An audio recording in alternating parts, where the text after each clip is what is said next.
कृष्ण के त्याग के पश्चात तो राधा का त्याग अति अनिवार्य है। मैं स्वयं का त्याग करूं।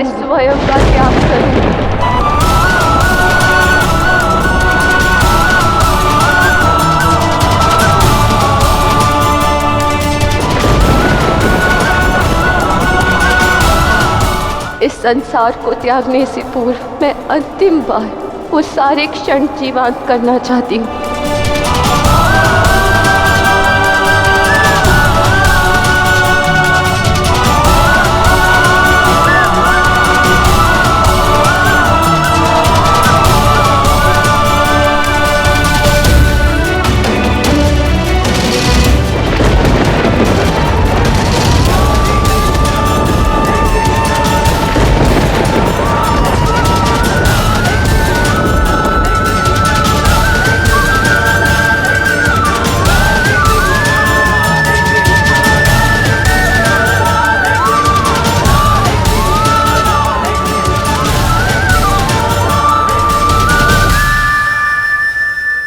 क्या हुआ खाना?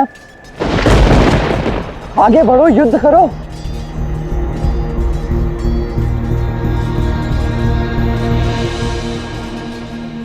अभी नहीं दो, अभी मैं युद्ध नहीं कर सकता। युद्ध नहीं करोगे? किंतु क्यों खाना? हाँ पिताश्री, आप ऐसा क्यों कह रहे हैं?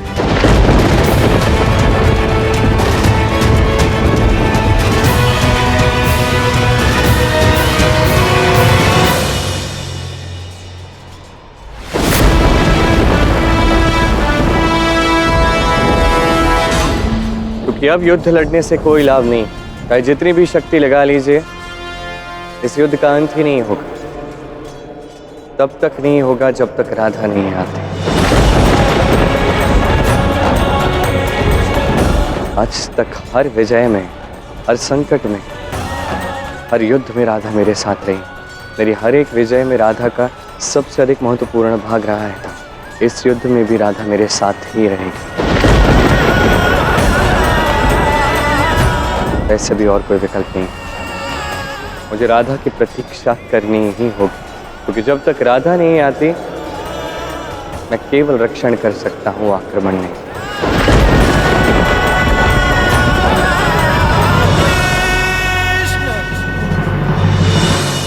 राधा तो यहाँ आ ही नहीं रही है आचार्य, और मैं कृष्ण का अंत भी नहीं कर सकता। ऐसे तो ये युद्ध चलता ही रहेगा। यदि राधा यहाँ नहीं आ रही तो उसे यहाँ लाना होगा। तुम केवल युद्ध पर ध्यान दो।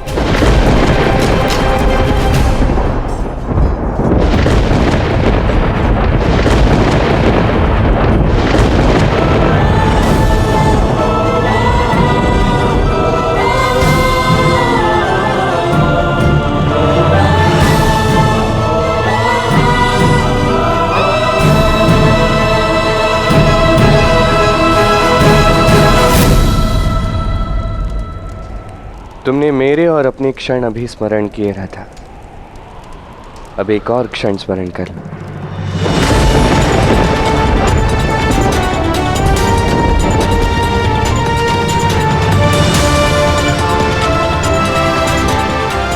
कौन सा क्षण कृष्ण? वो क्षण जब तुमने मुझसे वचन लिया था कि तुम मुझसे पूर्व इस संसार को त्यागोगे। यदि कृष्ण को अपनी देह से प्रेम नहीं, तो मैं भी अपना देह त्यागना चाहती हूँ, वो भी कृष्ण के देहांत से पूर्व। स्मरण है, जो तुम अभी कर रही हो उसके पश्चात मुझे भी इस पृथ्वी लोक को त्यागना होगा। यही था तुम्हारा वचन।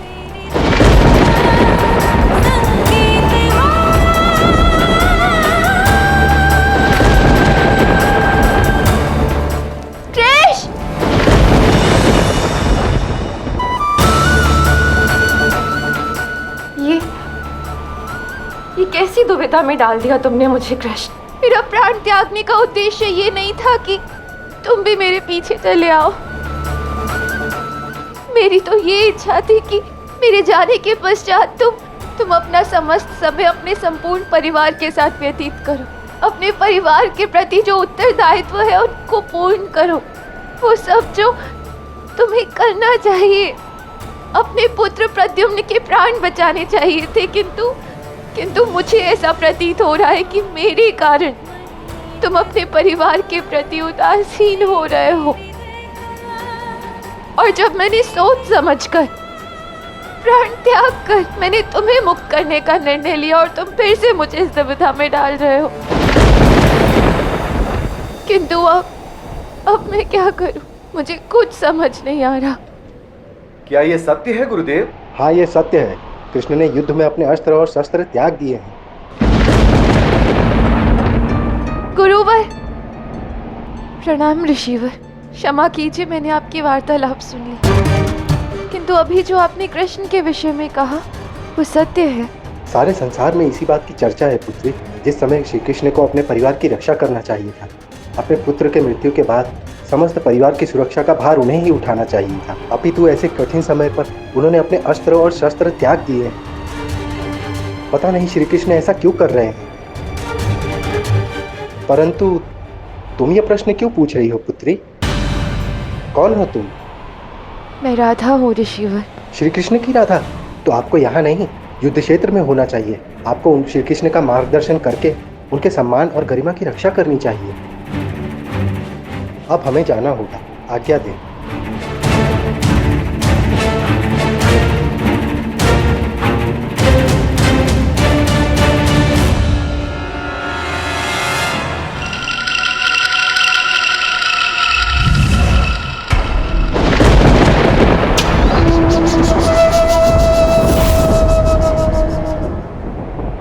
क्या हो गया है कृष्ण को?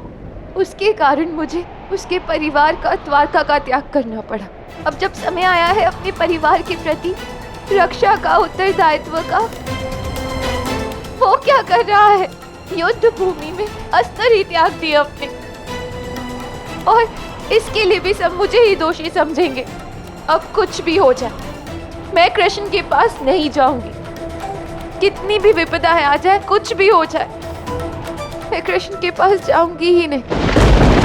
आचार्य, आपकी ये योजना भी विफल हो गई।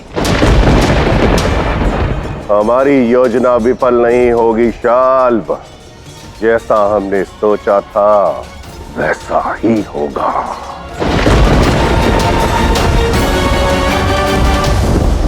कान्हा, ये तुम क्या कर रहे हो? उठाओ शस्त्र, लड़ो ये युद्ध। मैंने कहा न दाऊ, प्रतीक्षा कीजिए।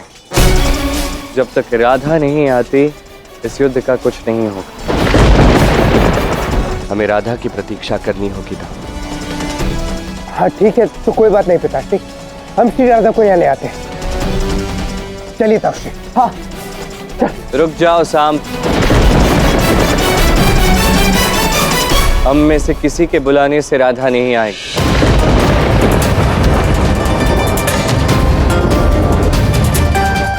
राधा जब तक आएगी नहीं तब तक तुम युद्ध लड़ोगे नहीं। और राधा यदि हमारे बुलाने से नहीं आएगी तो कैसे आएगी? राधा आएगी नहीं तो इस युद्ध का अंत कैसे होगा कान्हा? राधा आएगी, हमारे बुलाने से नहीं, किंतु इस युद्ध भूमि में अवश्य आएगी। अर्थात? राधा यहाँ स्व इच्छा से आएगी। राधा स्वयं आएगी। किंतु कैसे कान्हा? राधा को यहाँ लाएगी माया। राधा को यहाँ लाएगा छलास्त्र।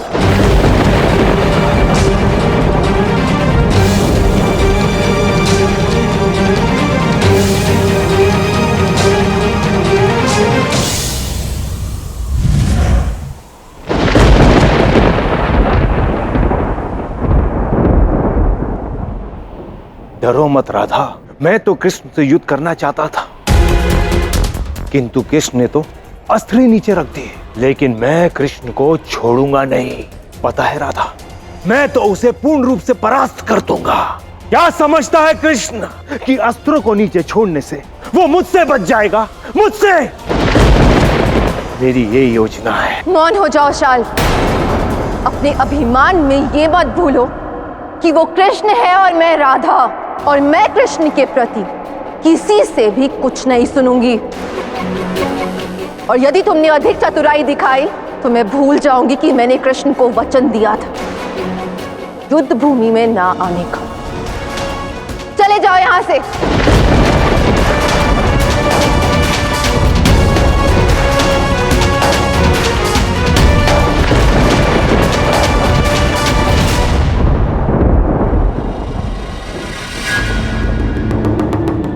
ठीक है, कृष्ण के साथ आगे क्या होने वाला है उसकी दुर्दशा मैं कैसे करूंगा, यह सब सुनना तुम्हारे लिए आवश्यक भी नहीं है, तो मेरा मौन रहना ही उचित रहेगा। अब मैं कृष्ण के पास ही चलता हूं युद्ध में।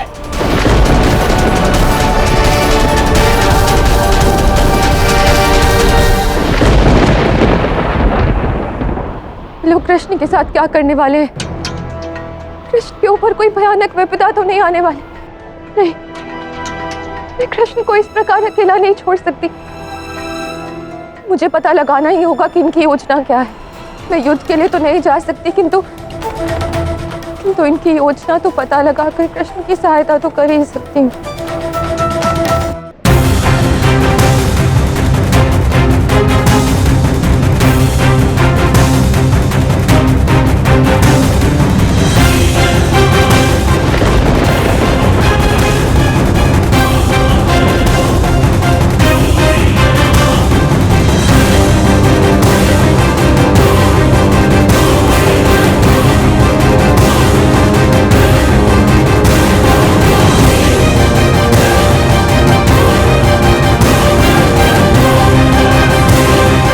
सैनिकों, लेके आओ उसे।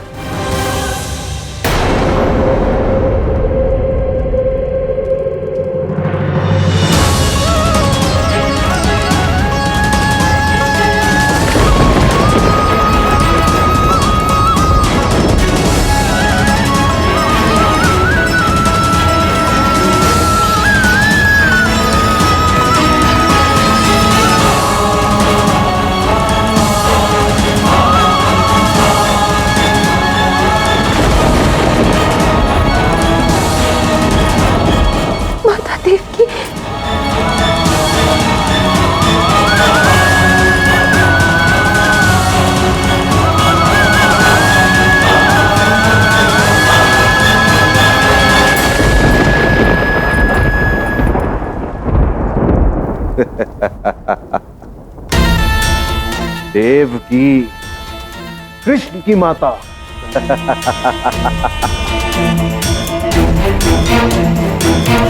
माता,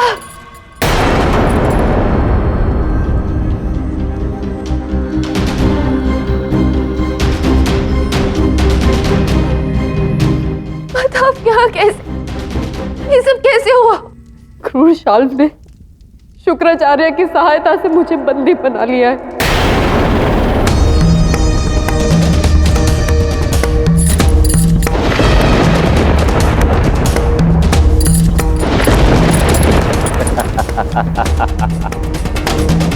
राधा, मेरा पीछा करते हुए तुम यहां तक आए।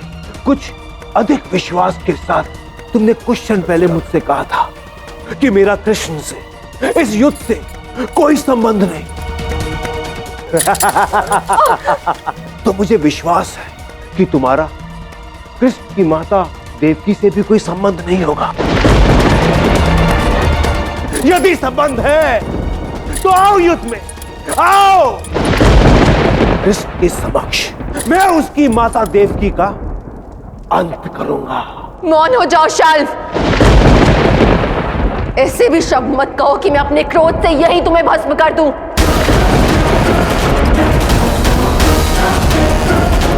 एक माता को आहत किया है तुमने, बंदी बनाया है। यदि मैं चाहूं तो यही तुम्हारा अंत कर दूं, पर नहीं। जो हाथ माता पे उठे हैं तो उसे काटने का अधिकार एक पुत्र का है। और तुम्हें तो ज्ञात भी नहीं है कि तुमने कितना भयावह अपराध किया है। कृष्ण की माता को बंदी बनाया। मुझे युद्ध में आने की तो कोई आवश्यकता ही नहीं है, क्योंकि कृष्ण आज सभी सीमाएं लांघ देगा, सारे नियम तोड़ देगा। वो अपनी माता पर अत्याचार करने वाले शाल्व के सहस्त्र टुकड़े कर देगा वो।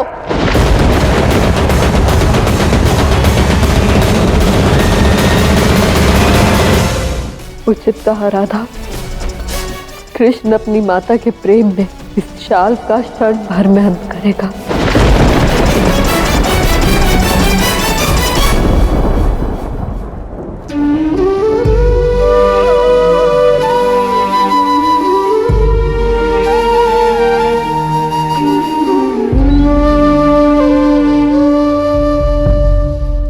सैनिकों, लेके जाओ इसे।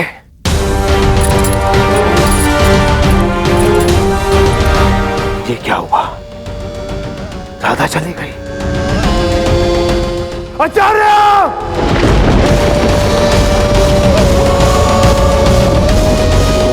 आपकी योजना विफल रही। राधा युद्ध में नहीं गई, लौट गई वो। राधा युद्ध में आएगी। शुक्राचार्य अपनी विजय के लिए किस सीमा तक जा सकता है, ये राधा को ज्ञात है। अर्थात आचार्य, मैं जो कहता हूं वो करो शाल। उस कृष्ण के सामने, उसके भ्राता, उसके पुत्रों के सामने, उसकी सेना, संपूर्ण यदुवंशियों और योद्धाओं के सामने, यहां पर सब देख सकें। ऐसे स्थान पर उस देवकी को बांध दो ताकि वो कृष्ण व्याकुल होकर ही अपने प्राण त्याग दे, ताकि वो राधा क्रोध में इस युद्ध में प्रवेश करे। अद्भुत आचार्य, अद्भुत। कृष्ण को पीड़ा पहुंचाने का इससे अधिक उचित अवसर कोई है ही नहीं।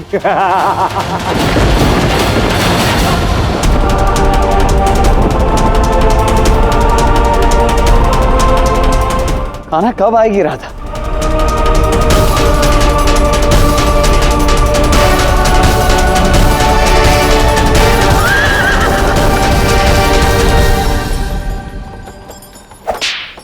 वो देखिए, एक रथ आ रहा है।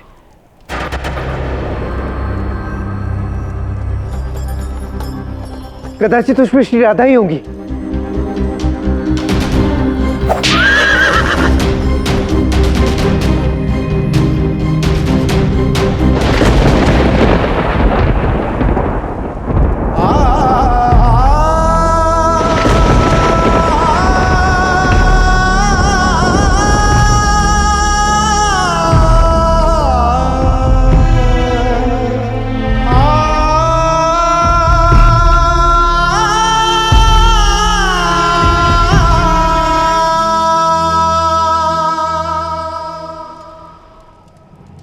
माता देवकी,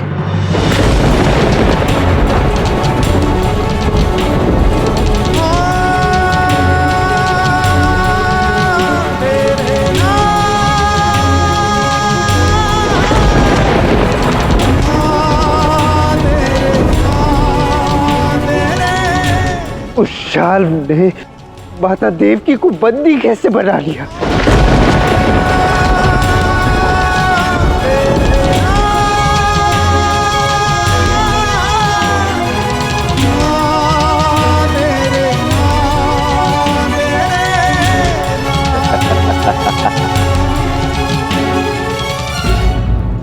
देखो कृष्ण, संसार के समक्ष तुम्हारी शक्तिहीनता को प्रकट कर रहा हूं। सुदर्शन चक्र वाला कृष्ण जो बातों बातों में योद्धाओं के शीश काट देता है, आज उसी कृष्ण की माता मेरी बंदी है। तो आज वो क्या करेगा? मेरा शीश काटेगा, मेरा।